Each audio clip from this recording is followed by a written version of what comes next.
नमस्कार मित्रों, अगर आप ऐसे किसी बच्चे के माता पिता हैं जो प्रतियोगिता परीक्षाओं की तैयारी कर रहा है, जैसे सिविल सर्विसेज की, आईआईटी की, मेडिकल की, ऐसे किसी में, या आप खुद तैयारी कर रहे हैं और खासकर अगर आप अपने घर से दूर रह रहे हैं, जैसे कि इंजीनियरिंग के लिए कोटा में जाकर के राजस्थान के लोग तैयारी करते हैं, या इस तरह की दिल्ली में बहुत बड़े सेंटर्स हैं, तो यह वीडियो आपके बहुत काम का है। यह आपके लिए इतने काम का है कि मैं उसको बड़ा करके बोल नहीं सकता हूं। यह वीडियो बहुत ध्यान से सुनिए, अंत तक देखिए, और आपको काम का लगे तो इसको शेयर भी कीजिए, क्योंकि यह वीडियो किसी की जान बचा सकता है। आपने अखबारों में देखा होगा, अभी कोटा राजस्थान में लगातार कई बच्चों ने आत्महत्या कर ली और कुछ भी नहीं किया जा सका। उनके माँ बाप ने बड़े सपने देख करके, पैसा खर्च करके उनको इंजीनियरिंग तैयारी करने के लिए भेजा, आईआईटी में एडमिशन के लिए, लेकिन उन्होंने अपनी जान गंवा दी। और ये लगातार पूरे भारत में हो रहा है और विदेशों में हो रहा है। जब आप उनके कंधों पर जो है बहुत ज्यादा आशाओं का बोझ लाद देते हैं तो ये समस्या आती है। तो क्या आशाओं का बोझ न लादा जाए? नहीं। अगर आशाओं का बोझ नहीं लादेंगे तो फिर बच्चा आपको परफॉर्म नहीं कर पाएगा। लेकिन जो आज मैं बता रहा हूं, एक संतुलन स्थापित करने के लिए आप उसको ध्यान से पूरे वीडियो को देखिए। एक ज्योतिषी, एक प्रख्यात वास्तु विशेषज्ञ आपको कुछ ऐसे टिप देने वाला है जो आपके बच्चे की जिंदगी बचा सकता है। तो सबसे पहले बात, अलर्ट सिग्नल्स। आप कैसे पहचानेंगे कि बच्चे के अंदर बहुत निराशा के भाव आ रहे हैं, आत्महत्या के भाव आ सकते हैं, या कुछ इस तरह की दुर्घटना हो सकती है? तो बहुत सरल जो उपाय बता रहा हूं, आप सब लोग नोट कर लीजिए। बच्चे से हर हफ्ते एक पेज पूरा A4 साइज का पेपर जिसपे लाइनिंग नहीं पड़ी हो, ऐसे उससे लिखवाएंगे आप जो है, और देखिए कि किस तरह से लिखा हुआ है। और अगर ऐसा कुछ भी दिखता है जो मैं बताने वाला हूं, आप तुरंत अलर्ट हो जाइए एक साइको एनालिस्ट से, या मेरे जैसे किसी प्रोफेशनल एस्ट्रोलॉजर जो काउंसलिंग करना अच्छी ढंग से बताता है, करता है और आपकी पूरी सहायता कर सकता है, उससे मिलिए या फोन पे बात कीजिए। पहली बात, अगर बच्चे ने कोई मार्जिन नहीं छोड़ा हुआ, मार्जिन जो हम किनारे पेजों पे छोड़ देते हैं, ऊपर नीचे नीचे ऊपर, अगर पूरा कुछ भी मार्जिन उसने नहीं छोड़ा है, पूरे पेज को यूज कर लिया है, यह एक अलर्ट सिग्नल है। दूसरा अलर्ट सिग्नल, अगर उसने बहुत स्मॉल लेटर लिखे हुए हैं, छोटे छोटे अक्षरों में लिखा है, जिसे मिनीचर राइटिंग लिखी है, यह भी एक बहुत बड़ा अलर्ट सिग्नल है। तीसरा अलर्ट सिग्नल, अगर उसने जो है अचानक वर्ड्स के बीच में बहुत बड़ी बड़ी जगह छोड़ना शुरू कर दिया है, पहले जो नहीं छोड़ता था अचानक उसने बड़ी बड़ी जगह छोड़ना शुरू कर दिया है, यह भी अलर्ट सिग्नल है। अगर वह जो है अचानक पूरी राइटिंग अपनी टेक्स्ट में लिखने लगा, यानी अंग्रेजी के बड़े अक्षरों में लिखने लगा है, यह भी बहुत बड़ा अलर्ट सिग्नल है। अगर उसकी राइटिंग में जो अच्छे अल्फा लेटर्स हैं वो बैकवर्ड होने लगे हैं, सीधे नहीं, इधर नहीं, बैकवर्ड पीछे की तरफ झुकने लगे हैं, तो यह भी आपके लिए एक अलर्ट सिग्नल है। अगर बहुत ज्यादा पीछे हो गया है तो तुरंत आपको साइको एनालिस्ट के पास, या मैं फिर से रिपीट करूंगा, मेरे जैसे प्रोफेशनल एस्ट्रोलॉजर संपर्क करना चाहिए। अगर आपका जो लेटर है, फिर से दोहरा रहा हूं, आपने अपने बैकवर्ड कहा, लेकिन अगर आगे बहुत ज्यादा झुक रहने लगे हैं, बहुत ज्यादा झुकने लगे हैं अल्फाबेट लेटर्स जो है, तो यह भी अलर्ट सिग्नल है। दूसरी बात, अगर उसके पूरे वाक्य नीचे की तरफ झुकने लगे हैं, डाउनवर्ड जाने लगे हैं, वो एक लिखते समय कभी ऊपर जाता है कि सामान्यतः लाइनें जब खींची जाती हैं तो सीधी खींची जाती हैं, लेकिन आप देखेंगे जब लोग अगर ब्लैंक पेज मिल रहा है, मैं फिर से दोहरा रहा हूं, आपको बच्चे से जो लिखवाना है वो खाली पेज पे लिखवाना है जिसपे लाइनिंग नहीं पड़ी है। लाइनिंग पड़ेगी तो फिर लाइन के अनुसार लिखेगा। तो अपने से लिख रहा है तो ऊपर कभी ऊपर जाता है, कभी नीचे आती है। अगर नीचे जाने लगी है पूरे वाक्य, पूरे सेंटेंस, पूरी लाइनें, तो यह भी आपके लिए चिंता का विषय है, अलर्ट सिग्नल है। एक और संभावना हो सकती है कि वह उसको अचानक बहुत ऊंचा लिखने लगे। मान लीजिए हम लिख रहे हैं एकदम सीधे ऊपर जाने लगी लाइन जो है, यह भी अलर्ट सिग्नल है। अगर ऐसा कुछ भी आपको मिलता है तो तुरंत सावधान हो जाइए, ये स्थिति बिगड़ सकती है। कुछ इसके अलावा और भी लिखावट में से होते हैं, लेकिन वो आपको नहीं समझ में आएंगे। एक ट्रेंड ग्राफोलॉजिस्ट जो है वही उसको पकड़ सकता है। तो मैंने जो आपको काम की चीज बताई है, इसको ध्यान से देखिए। अब मैं फिर से दोहरा रहा हूं, ऐसा उसको प्रोत्साहित कीजिए कि हर हफ्ते वह लिख करके एक चिट्ठी लिखिए आपके लिए, एक क्या जिंदगी में उसके क्या चल रहा है, अपने माँ बाप के नाम लिखे। और अगर आप ऐसे कोई बच्चे हैं, आप ऐसे तैयारी कर रहे हैं, तो आप खुद लिखिए, कुछ भी लिखिए। और आराम से और ईमानदारी से लिखे। जैसे ऐसा नहीं कि मैंने कह दिया तो इसको अवॉइड करना है, नहीं। अगर आपका मन ऊपर लिखने का ऊपर लिखे, नीचे लिखे, क्योंकि आपकी असलियत आपके सामने आएगी। तो अगर इसमें से कुछ भी आपके साथ हो रहा है या आपके बच्चे के साथ हो रहा है, तुरंत सावधान हो जाइए, आपको सहायता की जरूरत है। अब सहायता किस किस तरह से आप कर सकते हैं, इस पर आइए, बहुत ध्यान से सुनिएगा। यह वीडियो बहुत काम का आपके लिए होने वाला है। पहली बात, कलर्स। आप जिस कमरे में पढ़ाई हो रही है उसमें नीला और काला रंग का सेट एकदम मना कर देना है, एकदम अच्छा नहीं है, अवॉइड करना है आपको। नीला काला रंग नहीं होना है। दूसरा, कलर्स कौन से रहने हैं, तो हरा और पीले रंग के सेट सबसे अच्छे रहते हैं। पीला रंग खुशियों को बढ़ाता है और हरा रंग जो है आपके इमोशनल जो है एक संतुलन, भावनात्मक संतुलन को बढ़ावा करता है। लेकिन कोई एक्सेसिव नहीं होना चाहिए, पूरे कमरे को पीला कर दिया, सारी चीजें पीली कर दी, ऐसा नहीं होना चाहिए, एकदम हरा हरा कर दिया, ऐसा भी नहीं होना चाहिए। ठीक है ना, एक संतुलन स्थापित करके चलेंगे, बहुत अच्छा रहेगा। ये अगर इनमें से दोनों में से कलर चुनना चाहिए तो हम लोग ज्योतिष के माध्यम से और माध्यमों से एक विशिष्ट बच्चे के लिए कौन सा रंग अच्छा रहेगा वह देखकर बताते हैं। उसके लिए आपको कंसल्टेशन लेना पड़ेगा। लेकिन सामान्य रूप से पीला हरा रंग जो है अच्छा होता है। आप सेफली, ये रंग दुष्ट टाइप के नहीं होते हैं अच्छे प्रभाव वाले होते हैं, तो आप इनका प्रयोग कर सकते हैं। लाल रंग एक्सट्रीम, वो भी थोड़ा सा अवॉइड करेंगे तो अच्छा रहेगा, एंजाइटी बढ़ाता है एक लेवल के बाद। अगर दिन भर ऐसी जगह रह रहे जहाँ लाल लाल है वहां पर अच्छा है। टेबल पर हालांकि अब टेबल क्लॉथ लगाने का अब जो है फैशन खत्म हो गया है। पहले टेबल पर हम लोग जब यंग थे, पढ़ते थे, तो एक कपड़े का पूरा लगाते थे, तो उस पर क्योंकि धूल गर्द टेबल पर न पड़े, तो मैं मान के चल रहा हूँ कि आप लोग टेबल क्लॉथ है और मेज पोस्ट कहते थे उसको जो है वो लगाते थे। अगर नहीं लगा रहे हैं तो अच्छा है, लगा रहे हैं तो उसमें रेक्टेंगुलर शेप नहीं होना चाहिए, चौकोर टुकड़े नहीं होना चाहिए, ये ध्यान रखिए। ठीक है ना। अब हम बात करेंगे सिटिंग पोजीशन की। आप जब भी बैठे जो है एक बहुत अजीब सी बिस्तर पर लेट लेट कैसे पढ़ने की अगर कोशिश करिए कि जितनी देर आपको पढ़ना है, आप क्या करेंगे कि आप जो है टेबल चेयर पर कोशिश कीजिए पढ़ने की, या अपने बच्चे से आग्रह कीजिए कि टेबल चेयर पर कुर्सी मेज बैठ के पढ़े। उसकी रीढ़ की हड्डी एकदम सीधी होनी चाहिए, रीढ़ की हड्डी एकदम सीधी होनी चाहिए। जब पढ़ रहा है ऐसे लेट करके ऐसे करने पढ़ने पर एक अच्छा प्रक्रिया नहीं होती है। लेकिन अगर बच्चा आपका मान नहीं रहा है तो बहुत ज्यादा उसे झगड़ा करने की आवश्यकता नहीं है, प्रयास कीजिए कैसा करिए। दूसरी बात की कमरे का एक देख लीजिए, कमरे के बीच में कुतुबनुमा या कंपास रख करके या मोबाइल में कंपास डाउनलोड करके कमरे के बीच में रखिए और उससे देखिए कि कहीं वो नॉर्थ वेस्ट में तो नहीं बैठा हुआ है न। अगर आपका घर में बच्चा पढ़ रहा है, हॉस्टल में नहीं है, तो आप जो है घर के नॉर्थ वेस्ट में देखेंगे, या उसके अगर एक कमरा आपने दे रखा है तो उस कमरे के नॉर्थ वेस्ट में देखेंगे।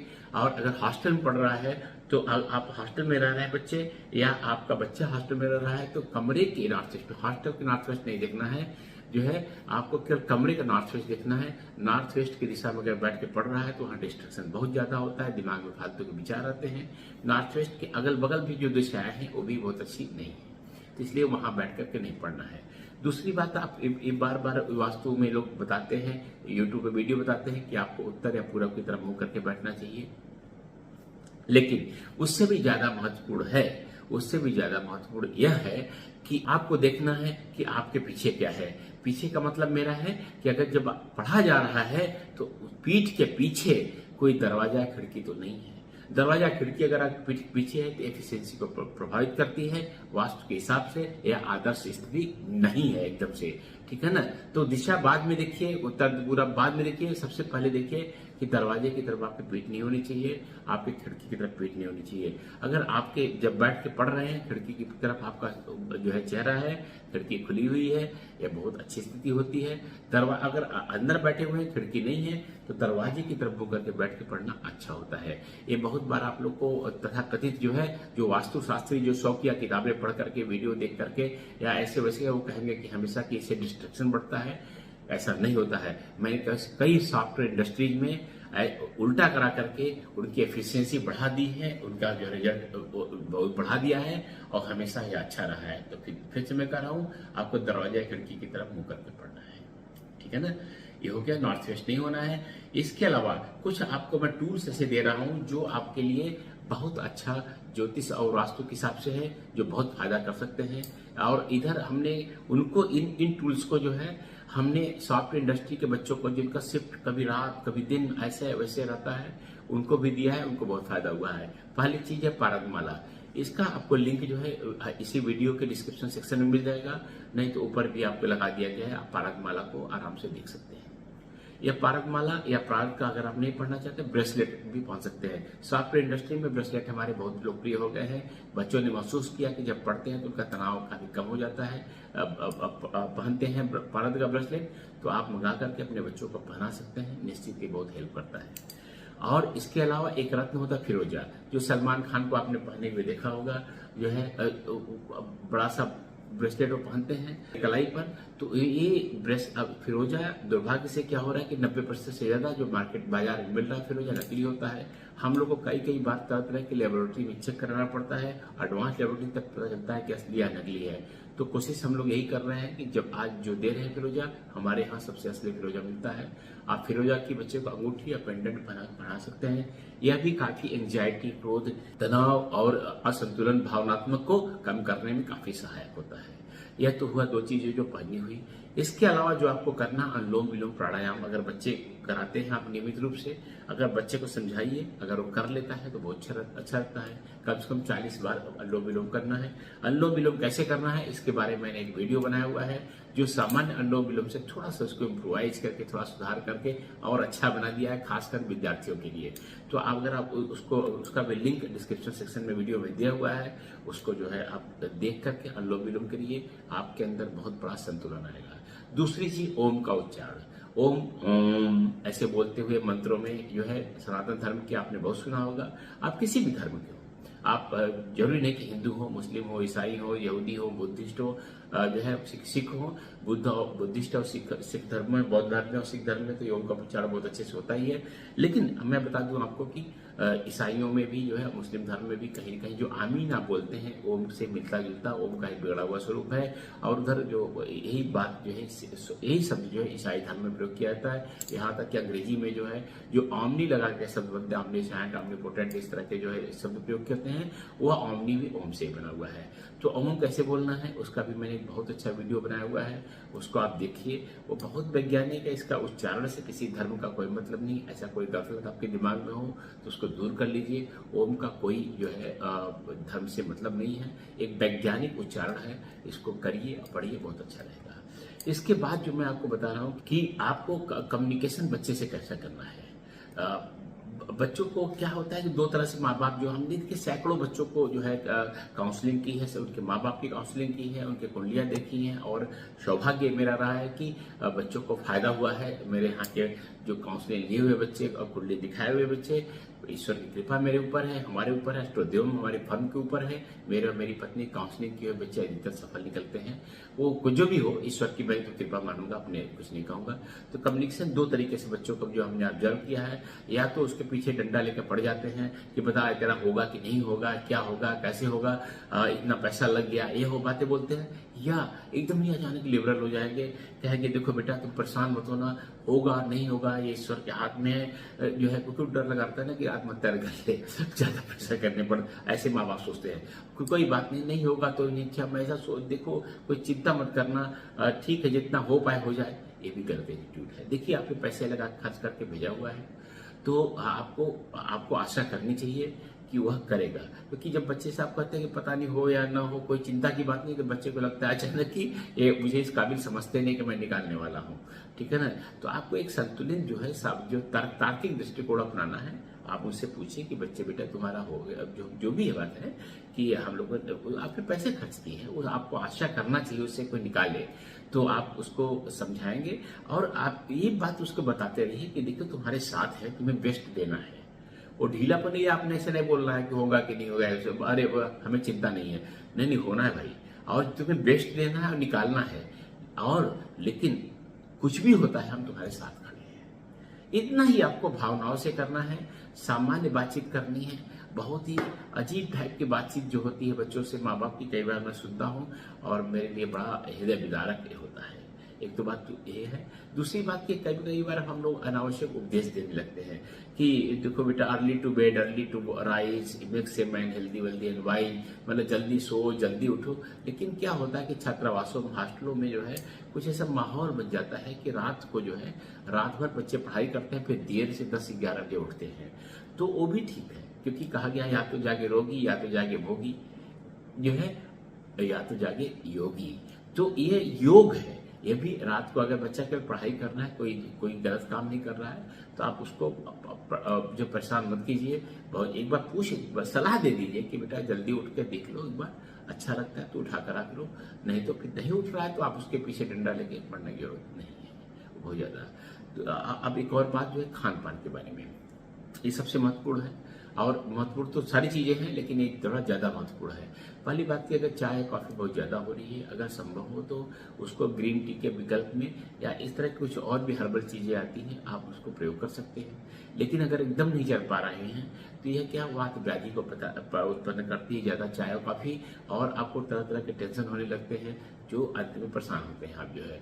इसके लिए उसको दूर करने के लिए क्या करना है आपको, अगर चाय काफी मजबूरी में पिए जा रहे हैं क्योंकि आपको इतना पढ़ाई करनी है, उसके बिना नहीं के चल पा रहे हैं, तो आप ठंडे दूध में जो है शहद डाल करके सोते समय जो है, जब भी आप सो रहे हैं या रात को अगर बहुत देर तक जाग रहे हैं, 4 बजे भोर तक जाग रहे हैं, 2 बजे रात तक जाग रहे हैं, तो बीच में एक बार ठंडा दूध एक गिलास में जो है शहद के साथ, मधु के साथ या हनी के साथ लेकर करेंगे, तो आपको यह न्यूट्रलाइज करता रहेगा। कफ जो है, कफ नहीं, कफ कारक दूध होता है, लेकिन ये वात और पित्त को शांत करेगा।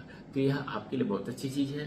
अंत में एक और सलाह जो है, थोड़ा सा देखिए, आपको मेडिकल जो है सपोर्ट की जरूरत पड़ सकती है, तो उसके लिए जो है आप अश्वगंधा या ब्राह्मी, 2 औषधियों का नाम बोल रहा हूँ, अश्वगंधा और ब्राह्मी, इनका बना हुआ कुछ भी, इनका चूर्ण, इनकी टेबलेट, इनका सिरप, इनका कुछ भी जो आपको मिले, जो आपको अच्छा लगे आप सेवन कीजिए। यह मस्तिष्क को थोड़ा ठंडा रखता है, आपको हार्मनी में रखता है। और अगर आप ऐसे नहीं कर पा रहे हैं तो सबसे अच्छा पतंजलि की एक मेघावटी आती है, पतंजलि फार्मेसी की, वो बहुत लाभदायक होती है। एक थोड़ा सा कूल कर रख के चलने में, बहुत सारे विद्यार्थियों ने मुझे बताया है, उसका भी सेवन कर सकते हैं। तो मैंने जल्दी जल्दी आपको बहुत सारी चीजें बता दी हैं, इनका ध्यान रखिए। सबसे इम्पोर्टेंट अलर्ट सिग्नल है, उसके बाद आपको कलर, सिटिंग पोजीशन, इसके बाद जो है पारदमाला और फिरोजा पहनने के बारे में बताया आपको। फिर मैंने कहा कि रात को और दिन में पढ़ने का जो थोड़ा सा उसका कारण बता दिया है। चाय काफी कम पीनी है, ठंडा दूध पीना है, अश्वगंधा ब्राह्मी या मेधावटी का सेवन करना है। और आपको अगर वीडियो अच्छा लगे तो आप दूसरों के साथ बांटिए। चैनल को सब्सक्राइब आप करेंगे ही, मुझे मालूम है।